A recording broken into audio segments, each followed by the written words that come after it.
The first priority of this government, of any government, is the security and safety of the British people, to defend the national interest, particularly in these volatile times.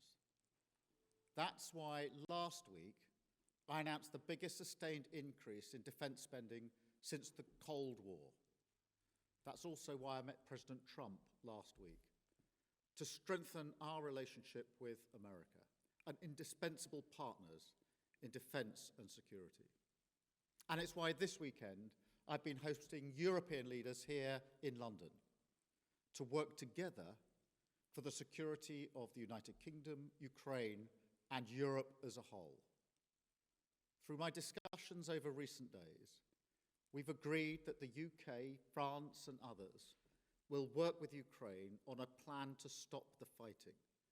Then we'll discuss that plan with the United States and take it forward together. The purpose of today's meeting was to unite our partners around this effort, to strengthen Ukraine and to support a just and enduring peace for the good of all of us.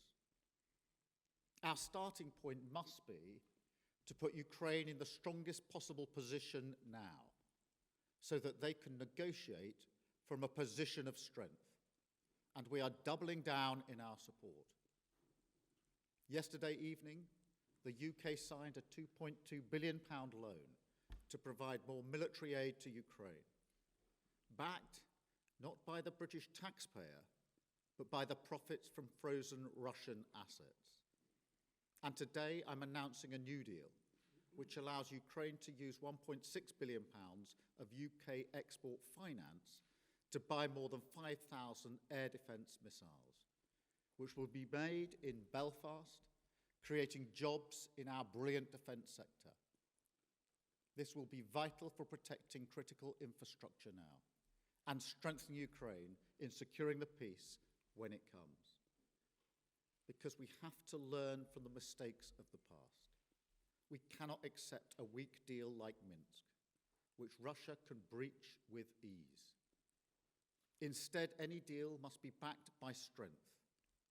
Every nation must contribute to that in the best way that it can, bringing different capabilities and support to the table, but all taking responsibility to act, all stepping up their own share of the burden. So we agreed some important steps today. First, we will keep the military aid flowing and keep increasing the economic pressure on Russia to strengthen Ukraine now. Second, we agreed that any lasting peace must ensure Ukraine's sovereignty and security, and Ukraine must be at the table. Third, in the event of a peace deal, we will keep boosting Ukraine's own defensive capabilities to deter any future invasion. Fourth, we will go further to develop a coalition of the willing to defend a deal in Ukraine and to guarantee the peace. Not every nation will feel able to contribute, but that can't mean that we sit back. Instead, those willing will intensify planning now with real urgency. The UK is prepared to back this with boots on the ground and planes in the air, together with others. Europe must do the heavy lifting. But to support peace in our continent and to succeed, this effort must have strong US backing. We're working with the US on this point after my meeting with President Trump last week. And let me be clear, we agree with the President on the urgent need for a durable peace. Now we need to deliver together. Finally, we agreed that leaders will meet again very soon to keep the pace behind these actions and to keep working towards this shared plan. We are at a crossroads in history today. This is not a moment for more talk. It's time to act, time to step up and lead, and to unite around a new plan for a just and enduring peace. Thank you. I will now take a number of questions, starting, I think, with you, Beth. at Sky.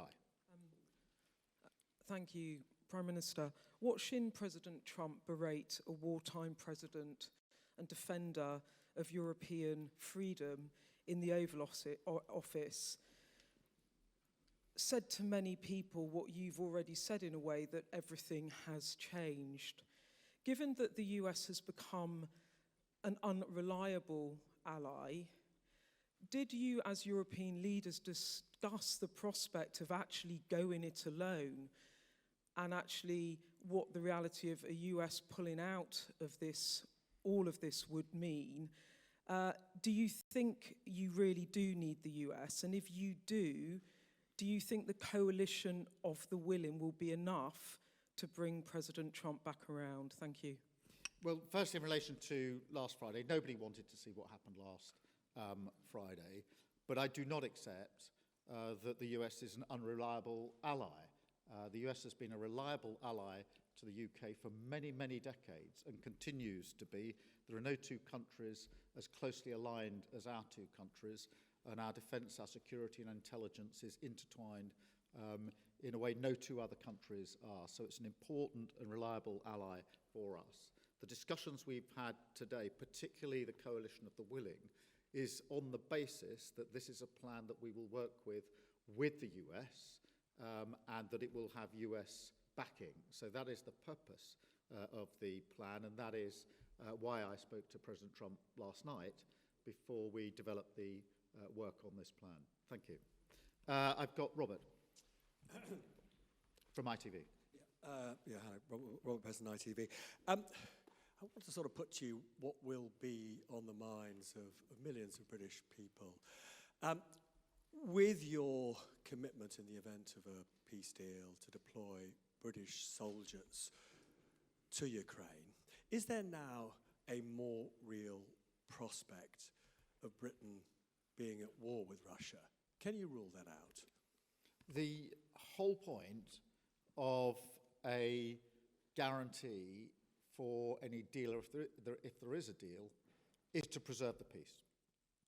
And if you want to preserve the peace, you have to be prepared to defend the peace. So the reason I've been forward-leaning on this is because I want to avoid conflict, because I do not want conflict in Ukraine, in Europe, and certainly not in the United Kingdom. I want stability in the United Kingdom. The way to ensure that stability is to ensure that we are able to defend a deal in Ukraine, because the one thing our history tells us is that if there is conflict in Europe, it will wash up on our shores. And already in the last 3 years, what's happened in Ukraine has had a massive impact on many working people back here in the United Kingdom, because their bills have gone up, their energy bills have gone up. There's been an instability in our economy caused by that conflict. So we are not unaffected by it.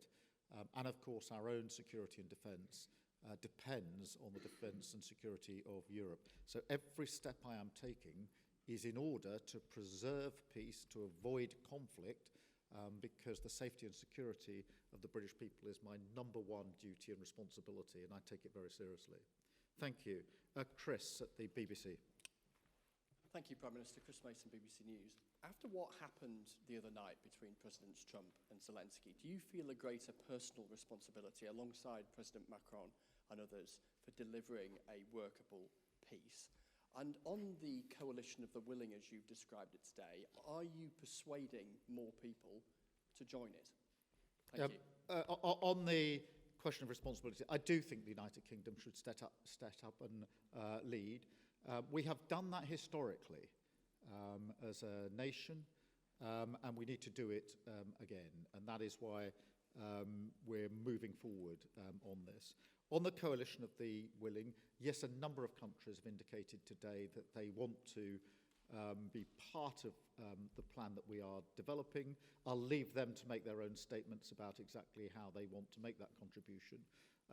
But we've been able to move that forward. I accept without criticism and with respect the position of other countries that may not feel that they want to contribute in that way. But I strongly feel that unless some move forward, we will stay in the position we're in and not be able to move forward. And therefore, it is a deliberate plan to ensure that we get some momentum and pace here. And it is intended to preserve the peace, and it's intended to ensure that we stay in lockstep with the United States, which is my strongly held belief the best way to preserve security and defence in Europe and security and defence in the United Kingdom. Any sense of how many join the group? Well, a number indicated today that they wanted to be part of the more forward-looking element. I will, rather than speak for them in terms of exactly how they'll make that known and what their contribution will be, I'll leave that to them. But I'm pleased that a number did indicate that they do think that this is a plan worth backing and that they want to play a part in it. And so we've made real progress today in the course of the last few hours. Thank you. Alex. Thank you, Prime Minister. Alex Wickham from Bloomberg. Bloomberg, I'm sorry. On your coalition of the willing, do you think it can be bolstered by countries that aren't just in Europe? Essentially, we've got Canada represented here today. Do you think you could get countries beyond Europe to join the coalition of the willing, essentially make it almost a transatlantic partnership? And also, in terms of your plan to present back to Donald Trump, how soon do you need to get that done? Is that something that really needs to happen very quickly in days? Thank you. On the countries beyond Europe, obviously we had Canada here, who've traditionally taken a forward-leaning role. They've been working very hard with us on issues like training, and they've been a reliable ally. And I'm encouraging of that because they are already deeply vested in Ukraine. As I say, they've worked on the training, amongst other things. Yes, on the question of the US, look, I spoke to President Trump last night. I'm not going to go through the details of that conversation, but I would not be taking this step down this road if I didn't think that it was something that would yield a positive outcome in terms of ensuring that we move together, Ukraine, Europe, the UK and the US, together towards a lasting peace. And so that's the way I've approached this in the last few days. Hugo, from the iNews. Thank you, Prime Minister. Hugo Jai from the iPaper. Obviously, the other party that would need to sign up to any future peace deal is Russia. President Trump has said he wants to talk to Russia. You're coming up with a peace deal without Russia's involvement. What makes you think that Russia can be persuaded to sign up to this deal that's been agreed by its enemies? Well, in the end, a deal will have to involve Russia. Of course it will. But we can't approach this on the basis that Russia dictates the terms of any security guarantee before we've even got to a deal. Otherwise, we won't make any progress at all. It is, for a deal to be done, but if a deal is done, it has to be a deal that is then defended, because what we've seen in the past is a cessation of the hostilities without any backup, and that was readily breached by Russia. And that is precisely the situation that I think we need to avoid this time around, which is why we're going down this road. Antonello, please, from La Repubblica. Thank you, Mr. Antonio Guerra from La Repubblica. The Italian Prime Minister, Giorgia Meloni, who you had a bilateral meeting earlier today, said that the West must not split on Ukraine. How can you try to convince Meloni and other European leaders that your plan and your coalition of the willing, is the right thing, and to persuade them to join? And do you fear that the West might split on this? Thank you. Well, firstly, I had a very good bilateral meeting with Georgia this morning. We had the first bilateral brunch, I think, in the history of British-Italian relations. So that was a first. We get on personally very well. And she's very clear, I don't want to speak for her, but I think her position is well known, that Europe and the US have to stand together, and that bond must always be strong. So there's a huge amount of common ground between the way I see this and the way Georgia sees this, particularly the view that it is important for the security and defence of Italy, of Europe and the United Kingdom, that we work, as we've always worked, closely aligned with the United States. Thank you all very much indeed. Thank you.